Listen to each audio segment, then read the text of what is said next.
Hi, this is Mike Hibbert again with the second part of a Django series, Django Python web development system.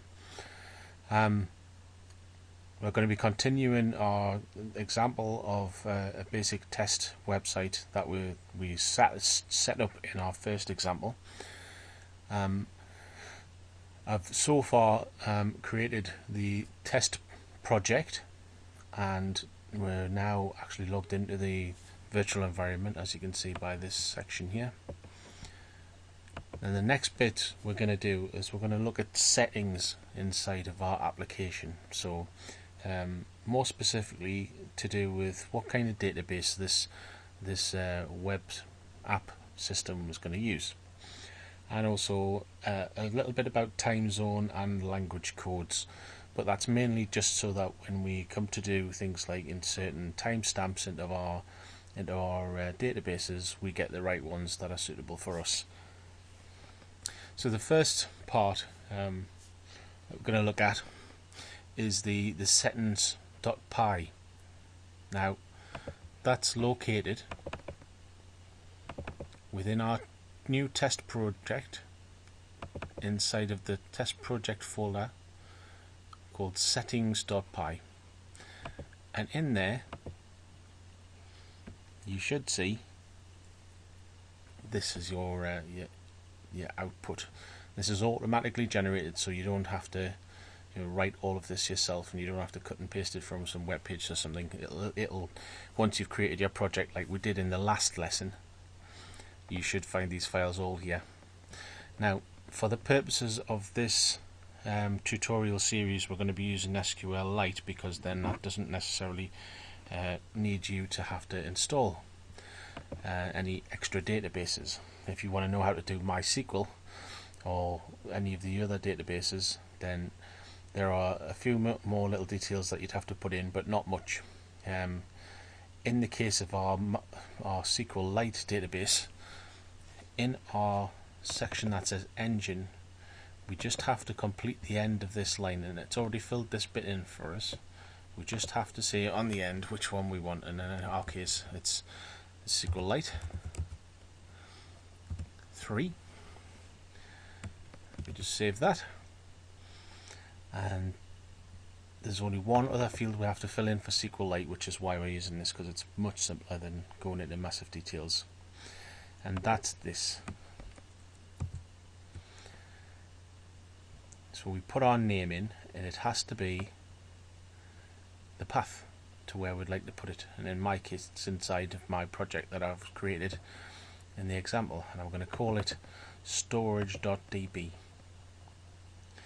As for the other options, user, password, host and port, those are options that you'll only use in things like MySQL, where you'll create a user and you'll have a password, and your host could be either a local host, or it could be an IP address of a remote machine, and the port could be the default port, or some one that you've changed for security reasons. But in this case, with our with our SQLite database, we're not using that. We're just going to store things locally, just for the purposes of demonstrating how it gets done. But it isn't much of a step further to just connect to a different type of database. It's just those extra 4 details. The next bit we're going to look at is the time zone. Now, time zone for you might be America, Chicago. I hope it is, because that's probably a nice place in the world. But me, it's Greenwich, if you want to be precise. And that gives me my UK time zone. And then finally, my language code is not ENUS, because I'm not in the United States, it's ENGB. Now, you didn't have to set the language code there, but it is useful later on if you try to do things like Unicode. And later in this lesson, we're going to cover a little bit of Unicode that'll get affected by that, but I'll show you that later at the very end. So that's our settings.py setup. the next section is now just to basically start an app within our project. Now our project is an area that was set aside, but it can contain several apps, and apps are basically, if you've used Python in other ways, you'll think of apps as Python packages, and these are separate little modules that can be imported into Django to assist you in your web applications. Now we're going to create an app called Articles, and in the article we are going to basically make a pluggable version of something like a wiki post or a blog post or something like that. Just an article with a title and a body, the date that you published it, and how many likes it's got so far. And we're going to keep it very simple, just to demonstrate how you start with the database side of things, and also start using data on your pages. So to start this off, what we need to do is go Python manage start app, and we're going to call it article, and press enter, and that should then have installed inside of here alongside our manage.py and our Django test project folder, which keeps all our settings. We now have the article app, which can now be imported into our project. In the future, if we had another website, we could probably take that folder out of there, that article folder, drag and drop it into another instance of our another project, another Django project, and then we could then use that again, and that would follow the dry development pattern. In other words, don't repeat yourself.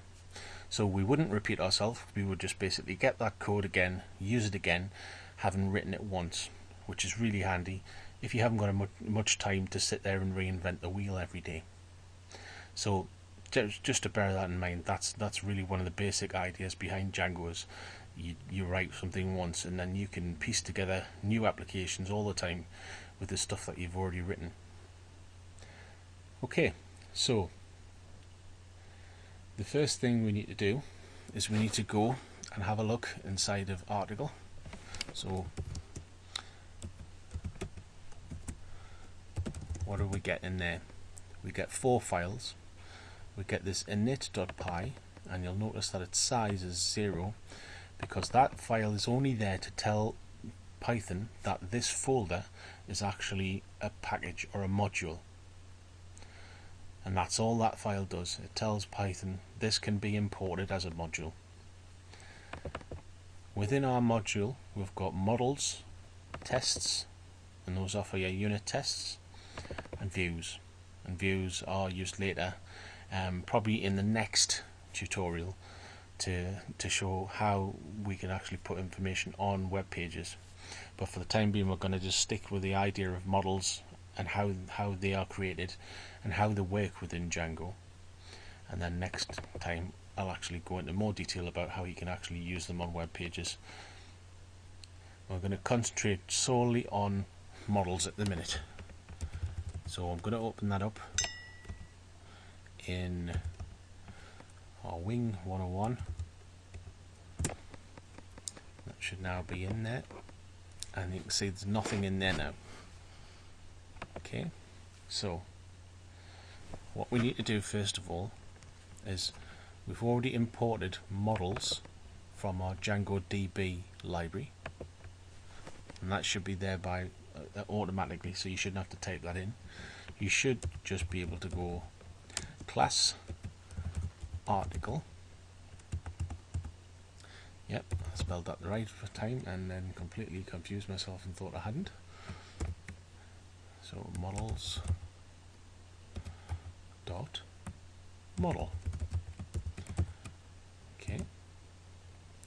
Now this basically tells us that this new class article inherits some of the properties from models.model, which is a standard base class that helps us to create representations of data within the system of our applications. So we've told it that that's what the class is called. Now we're next going to tell it what kind of members it has. So we said an article has a title, a body, a published date, and some likes. So how many people have liked this article. So the first thing is the title. So title equals models, and within the models we want it to pick a char field.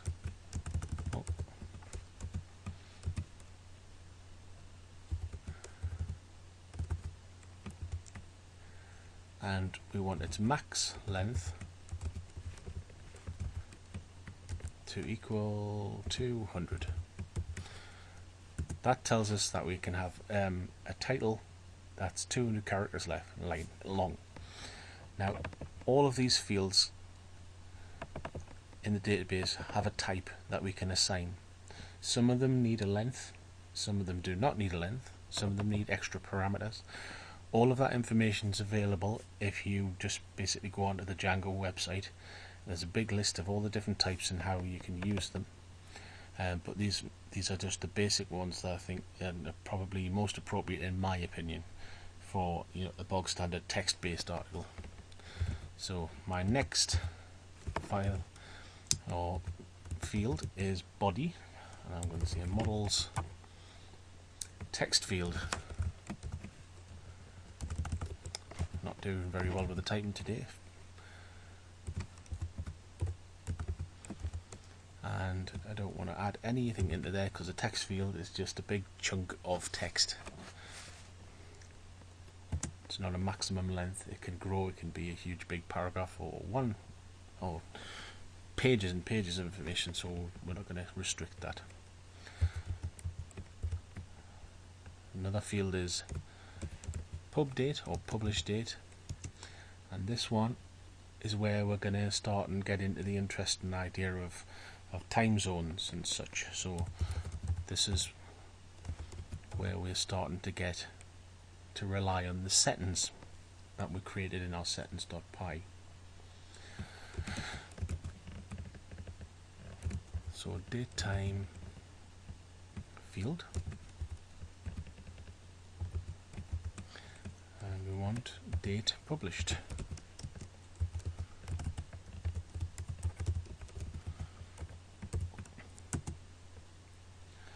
And likes is another,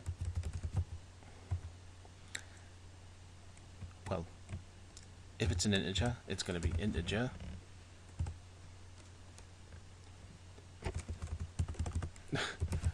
Integer field,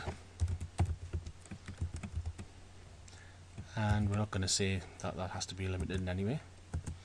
So that's our models.py. Okay,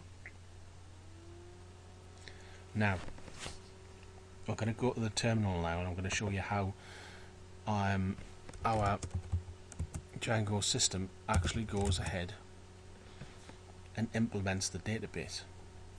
Now we set in our settings earlier, if we just remind ourselves of that the database is to be here, called StorageDB. But when we look in there, there is no StorageDB.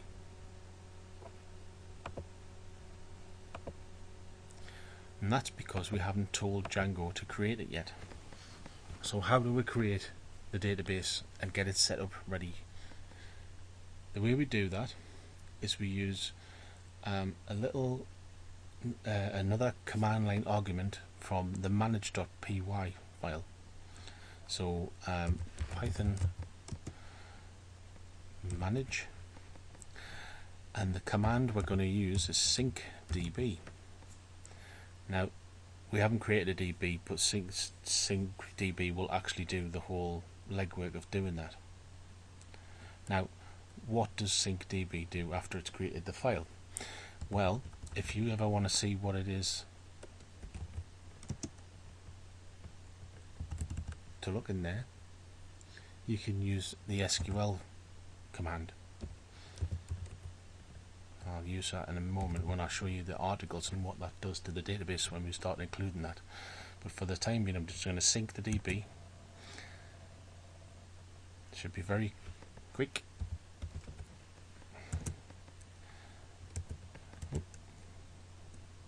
Now at this point it's saying, do you want to create super users? And I just want me to be the super user so far, so leave it blank if it says just me to use Mike. That'll do fine.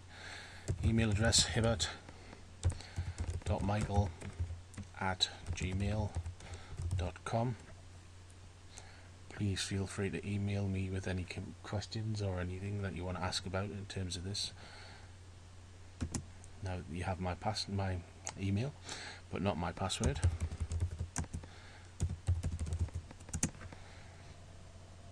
Right. So that's our database created, and we should now, if we do an ls, see storage.db in the list there. Now, what does that give us? If I use my SQLite database browser, I can go into there and find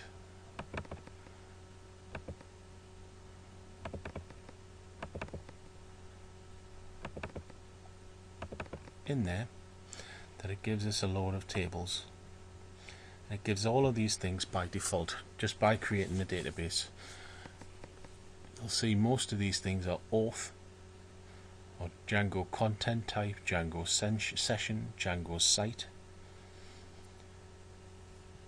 And this is the basic set of tables that the basic set of Django modules need. You'll notice there's nothing in there about articles. And why not? Because after all, we defined the model. The reason why not is if we go back to our settings, we have another group of settings a little bit further down past where we did our language. We've got installed apps. We haven't yet told it about our new installed app.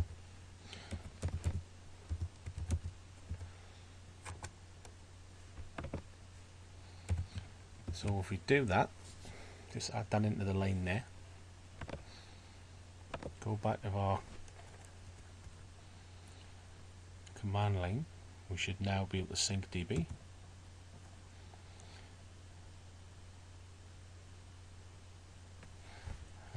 Yep, so we've got some errors, and there we are. Missing S. Like I say, I'm having a bad typing day. There we go. So that fixes that. Creates in our database the new articles table. So if I go back into my program for browsing through, we should now see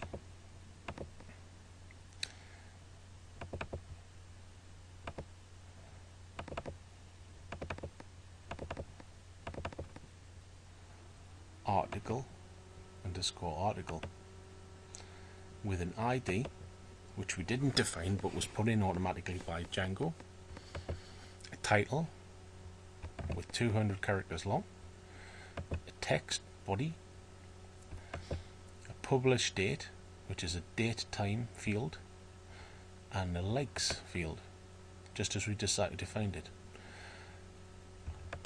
What's really interesting about this is that we haven't written any SQL, but if you're in the position where you don't necessarily have the permissions to go and create tables through Django, there is a way around it. What you would do is you do the SQL command, like I was just explaining to you earlier. Now what we do, SQL article,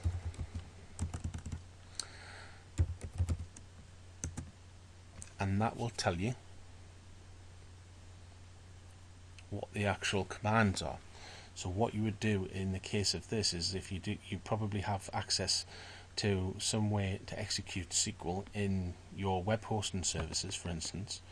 You could cut and paste that into there and execute it through that terminal instead, and that would create your tables, etc. Not the nicest way of doing things, but then again, if you haven't got a root server and you're working through a control panel like CP or some other thing like Plesk, you're not going to necessarily get direct access because it's not secure.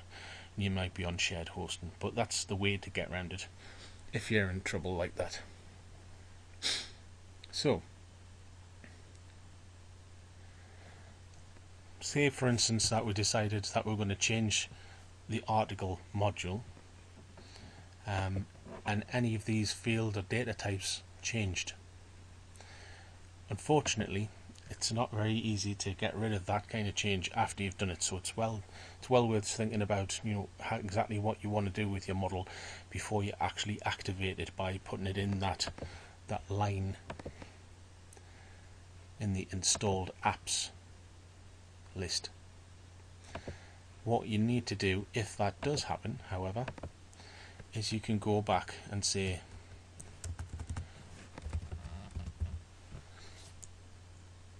Python manage py reset article. Now it'll say, are you sure you want to do this? Yes. Okay. And then that'll remove the table from inside the database. Let's not do that. I'll just make sure that returned our table.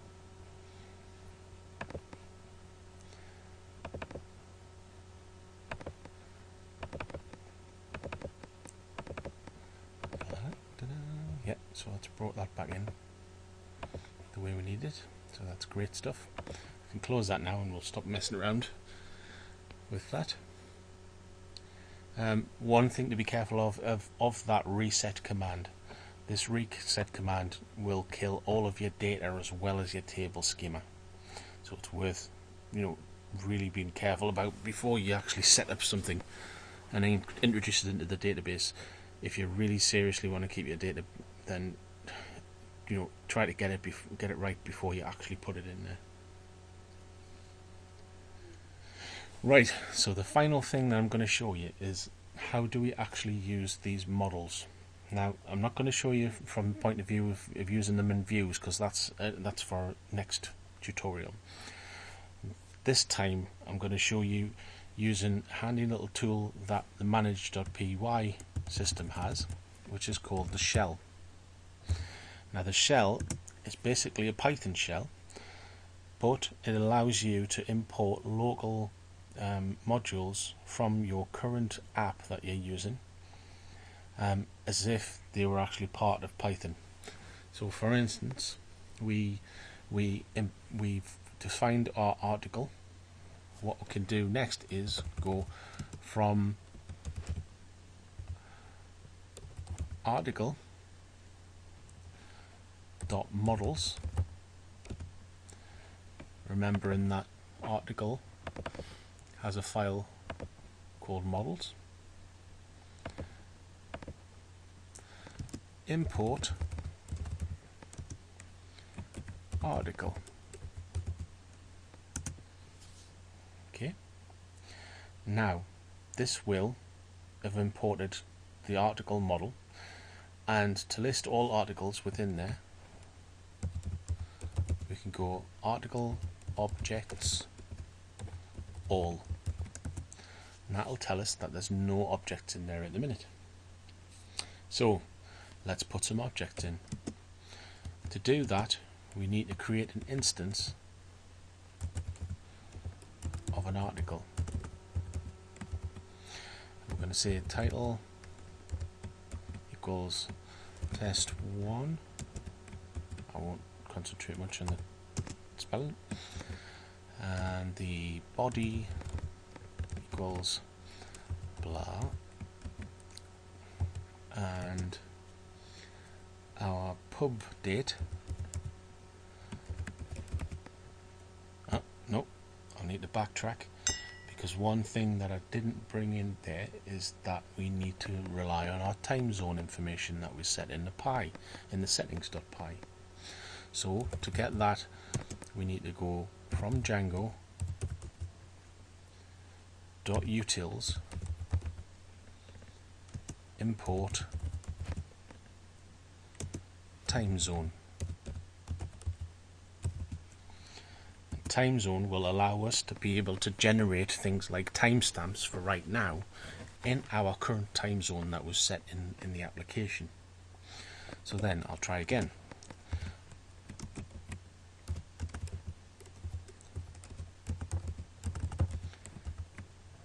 Title test1 body blah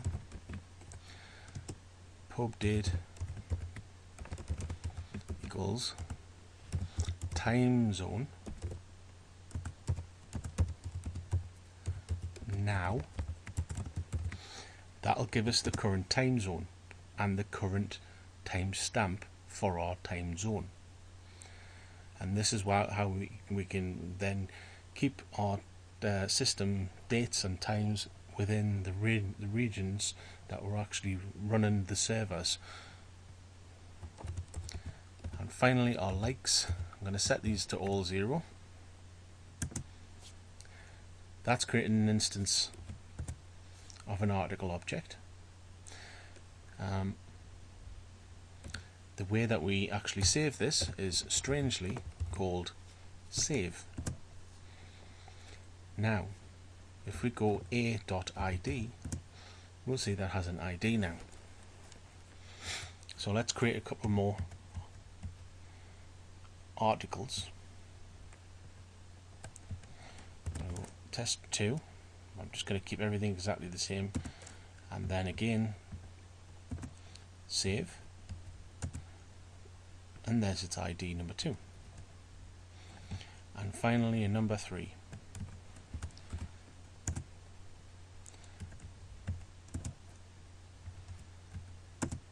Okay, that seems to have worked. So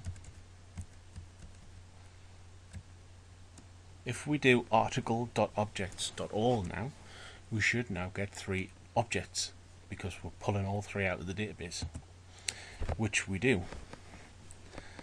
However, this doesn't give us much of a chance to tell which one is which. We could possibly make a loop and go through there, but there's a nice little feature that probably will make our lives a lot easier. Now to do this, I'm just going to drop out of this shell. I'm going to go back to our models, and I'm going to say def underscore Unicode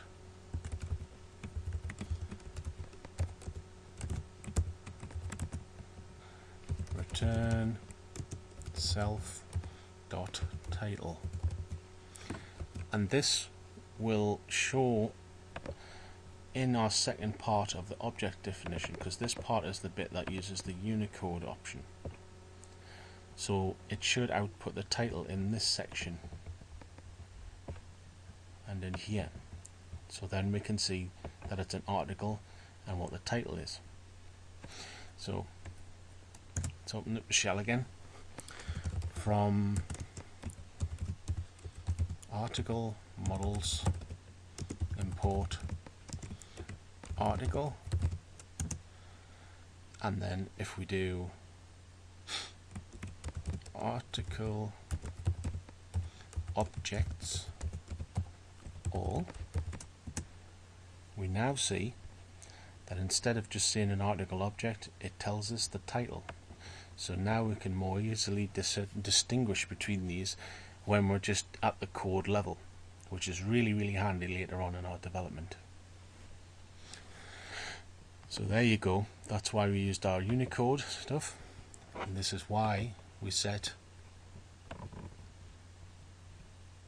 our option for language code, because once you start playing with languages and language codes, then you're going to get into Unicode, and that's something that I'm going to put in a future tutorial because I'm not going to make this much more complicated than it already is. That's the end of the tutorial. I hope it was informative for you. If you liked this video, then please click the like button. If you want to see more tutorials, then please subscribe to this channel. Thanks for watching.